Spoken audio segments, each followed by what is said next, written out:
Glasnost and perestroika. You had unfortunately not understood what kind of a jungle you lived in. Published Thursday, March 4, 2021 by Curtis Yarvin. For anyone born in the early 70s, the fall of the Soviet Union was the news event of a lifetime. It so happened that as the August coup went down, I was in Providence, Rhode Island, which was being hit by Hurricane Bob. Being a teenager, I went outside in the remains of the storm. Somehow it felt as if the whole order of the world was being blown away. I know it sounds corny, but all teenagers are corny. I decided to never forget that such a thing was possible. That was in 1991, 6 years into Chairman Gorbachev's revolution from above. Maybe we could get to the same place in the same way. We time-battered children of the 80s remember his slogans, Glasnost and perestroika, meaning openness and restructuring. These are good words. Let us not dwell too much on their exact meanings in the late Soviet Union, an alien world no more, or less, relevant to us than Khufu's Egypt. What would they mean, in America, in the 2020s? In the end, the monarchical structure of the Soviet Union was its salvation. One man could undo the whole imperium, and one man did. None of us can even imagine how easily there could still be a Soviet Union in 2021. While the differences between a president and a general secretary are enormous, and while I neither know nor particularly care where Comrade Gorbachev got his plans, not that the result of his plans was anything he planned, only monarchical energy can create a revolution that sweeps away a bureaucracy, and only with plans and ideas. In 2021, we cannot create the president, we can create the plans and the ideas. And the brands.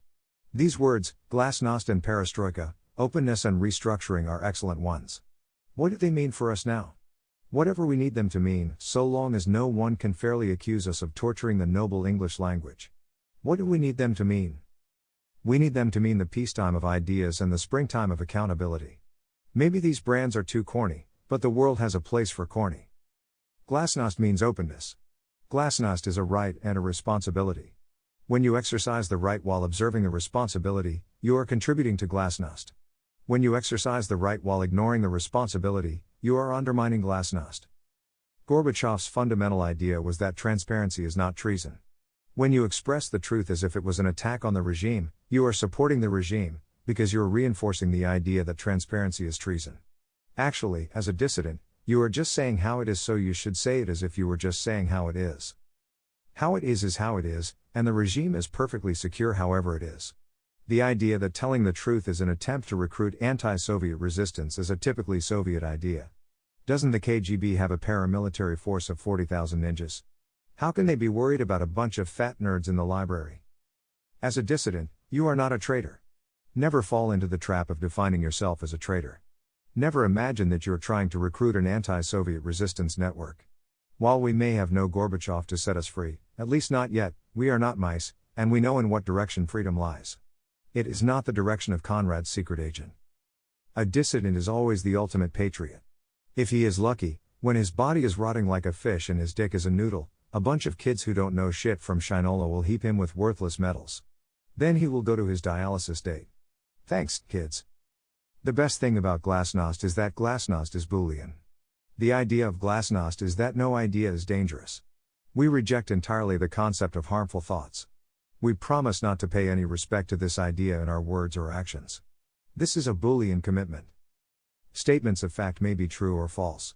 When we hear false statements, we may and should refute them. If they insult our manners, or injure our aesthetics, or are so imprudent that they invite power's action, we can and must filter them, but we may and must not excommunicate the statement or the speaker.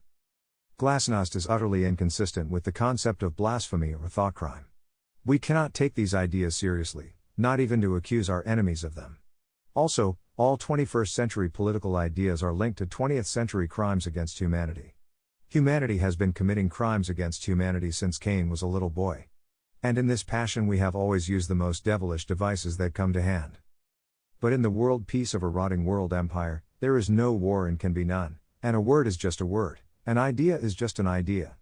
Even a logo is just a logo. Scott Alexander puts a hammer and sickle in his banner. This links him to Lenin and Stalin. But what liberal icon of the 30s did not collaborate with Stalin? All ideologies are guilty, which makes them all innocent.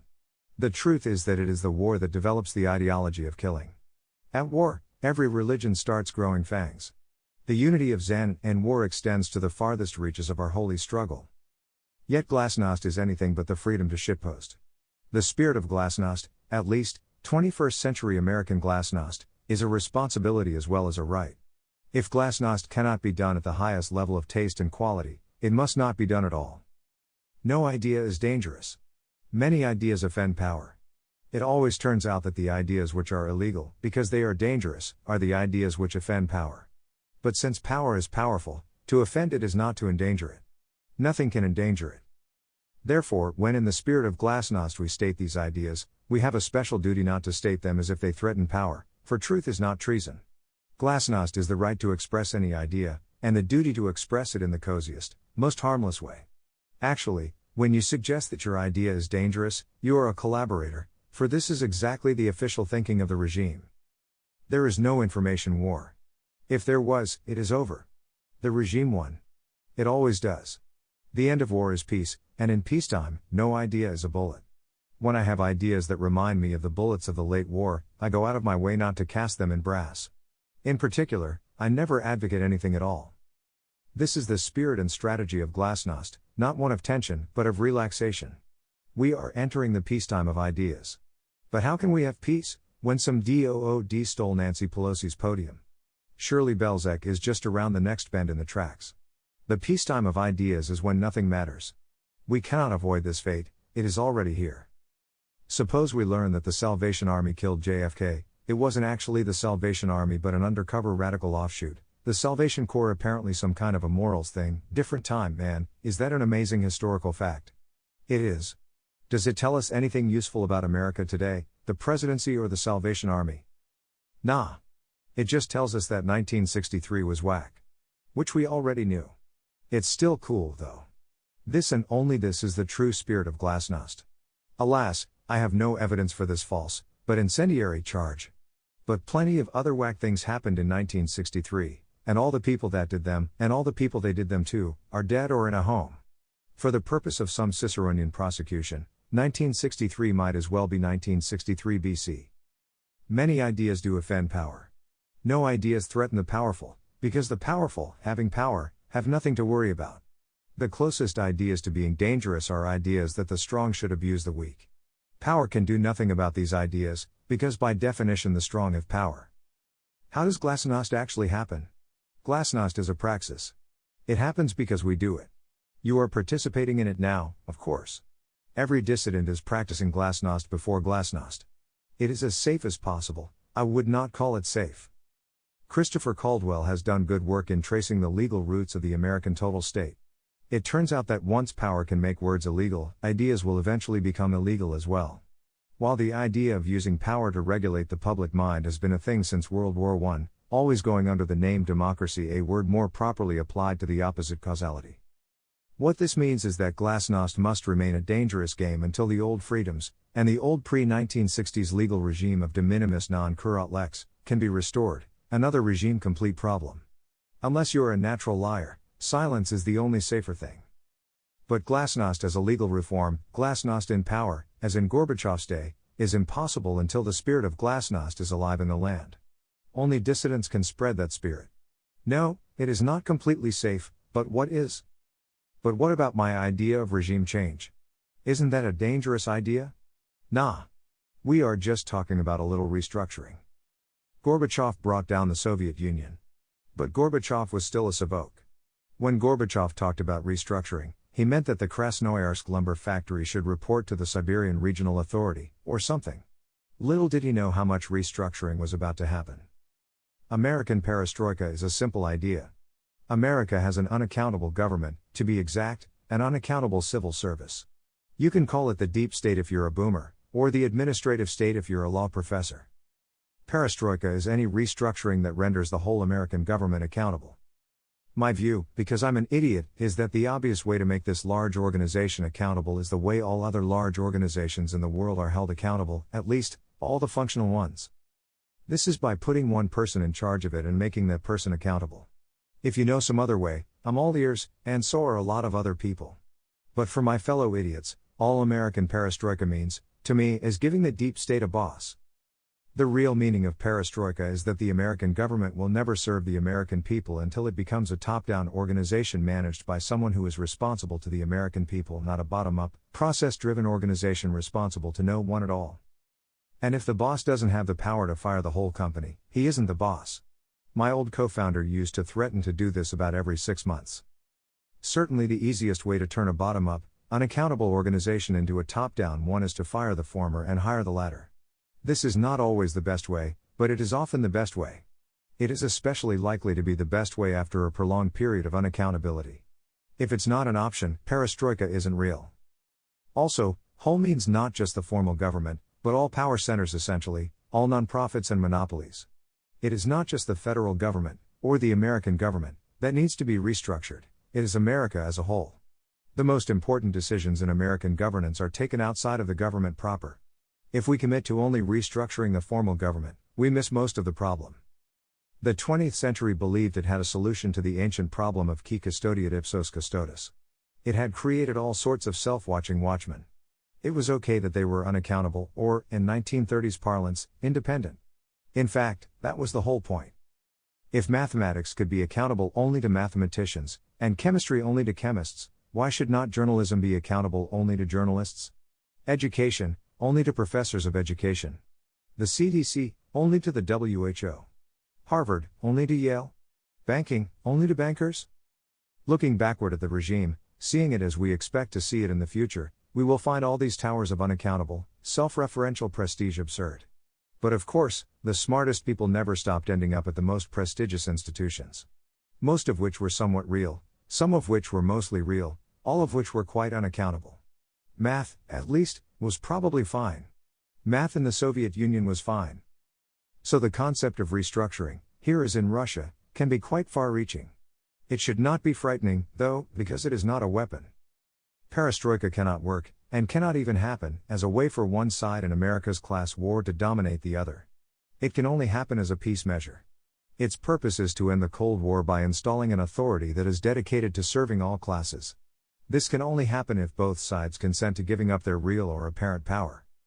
One of the most deeply held beliefs of Americans is that unless they hold power, they will be oppressed. This is like a cokehead believing that unless he is cocaine, he will be depressed. While it is not evidence of reasonable thinking, nor is it necessarily untrue.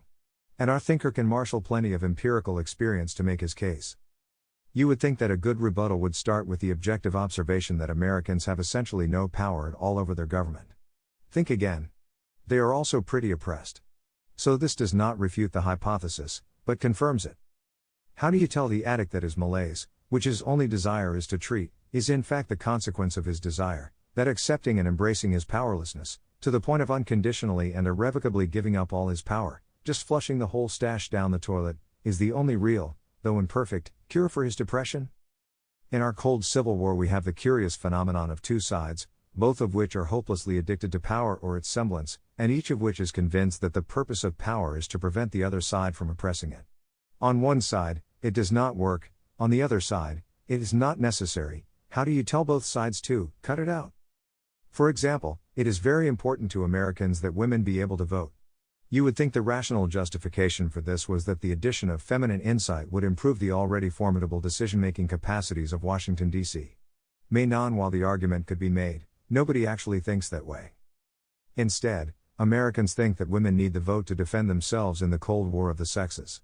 If men have this weapon but women do not, the female forces will be quickly overrun, like Chiang Kai-shek after George Marshall cut off his ammo supply. In the end, the defeated women must escape by helicopter from the Swedish embassy, or submit to full Margaret Atwood America, color-coded robes and all. This idea of Republican institutions as a battlefield of interests was considered a bug by the founders, who called it faction, and did not expect to see political parties at all. Arguably, it was Marx who first theorized that the bug is a feature, that the purpose of democracy is the victory of the righteous class over the wicked class, the former, after all, being more numerous than the latter. For anyone who has internalized this perspective, taking the battle of the sexes as a real thing becomes a straightforward transformation. Yet it is one of many features of the present that most historical periods would regard as straight-up bonkers. But don't we regard them as bonkers? Yet in a world in which everything you see on TV, even if it is a physically real event, is designed to affect your opinions in a predictable way, We can be sure that exactly the same media channels could give you exactly the opposite beliefs. If the TV wanted you to believe that women should be about children, kitchen, church, it would show you a non-stop diet of career girls and other hussies who came to a shocking, sordid end. Meanwhile, taking God's name in vain would end your career, like using the N-word. All this madness would stem from the same cause: powers need to control the public mind. Power needs to control the public mind, or some other power will. The goal of this Nazi TV, the Nazis had no TV, but they had movies, which were kind of like this, is to control the public mind, so that godless Jewish Bolshevism does not infiltrate it. Naturally, our journalism and entertainment industry is thinking exactly the reverse. The irony of this constitution was that it was designed for just the opposite purpose, for the public mind to control power. For whatever reason, that doesn't seem possible at all. It might be prudent to accept reality on this point. If all the major 20th century regimes had anything in common, it was that their power controlled the public mind. If both sides of the public mind can realize that their quarrel is the consequence of a political structure that gives each of them a good reason to fear each other, that they have little or no substantive conflict, and that they have the same principal interest, an effective and accountable government that treats all groups and classes fairly, they have at least the abstract basis for a mutual and stable peace. Wouldn't that be nice? And in such a peace, Glasnost is possible. Once the public mind does not matter, anyone can think whatever they want. The freedom of the public mind is not correlated, as most think, with the power of the public voice. It is the opposite. Since America has a presidential system, the structure of accountable government is extremely clear. Rather than thinking about issues and policies, rather than acting like a collective CEO who makes management decisions, the electorate becomes a board of directors and appoints an individual CEO who makes all the decisions. This does not require any constitutional breach. As FDR said in his first inaugural, "Our Constitution is so simple and practical that it is possible always to meet extraordinary needs by changes in emphasis and arrangement without loss of essential form." There are two kinds of presidency: ceremonial and constitutional. A ceremonial president, like Trump or Biden, is a guy who reads speeches on TV. A constitutional president, like FDR or Washington, is the chief executive of the executive branch. This is a completely binary choice.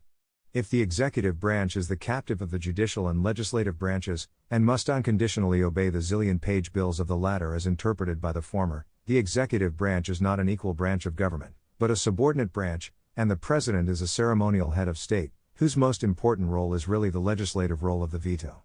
And there is really no point in voting at all. But if the executive branch is an equal branch, a difference of opinion between it and the other two branches is a difference of opinion. The correct audience to which to submit this difference of opinion is the electorate to whom the president reports.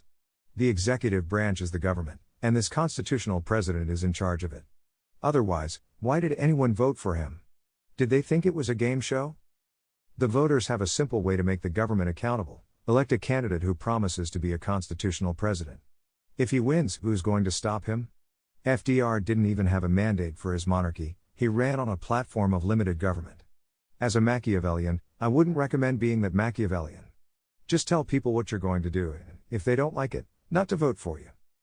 As for the other branches, the electorate may take their opinions seriously, if they are seriously reasoned. President's opinion is that all their codes, judgments and budgets are illegal and preposterous, and that their actual function in the old regime violated not just the Constitution, but also both common sense and common decency. In the next election, the voters will have to weigh this serious difference of opinions. And if the country is not a different place by that next election, perestroika has failed. Even with figures like Trump and Biden, who may even be our candidates in 2024, an absolutely appalling Groundhog Day moment, perestroika is possible.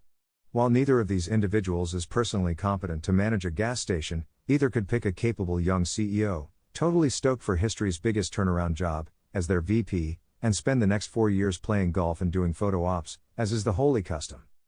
In this design, the president is the chairman, and sole member, of the board, the VP is the CEO, who is accountable to the chairman, who is accountable to the vote holders. FDR probably wasn't competent enough to manage a gas station either. But FDR knew how to delegate. FDR was a lot like Trump, but with real breeding, never insecure. It does matter which side the perestroika comes from. But it doesn't matter a lot. While Trump's CEO has a huge wave of anti-elite sentiment at his back, he has another huge wave of elite resistance in front of him. Our elites are not violent, of course, but they can still be a quite pain. Biden's CEO is more like Gorbachev, since he is a legitimate figure, the sea is calm before and behind him. 6 of one, half a dozen of the other. You might object that he's a lib. It doesn't matter, the job creates the man. Lee Kuan Yew is a lib. While the lib inherently has more to learn, what he learns is inherently fresher and more thorough. And either we restructure our government to be accountable, or we don't. And if we do, either we use the same design that every effective organization in history has used, or we experiment with something cool and clever and new. But it doesn't really feel like the moment for another experiment, does it? So there's really nothing to think about. Perestroika is one obvious thing. The only question you have to ask yourself is whether you've had enough. Subscribe now.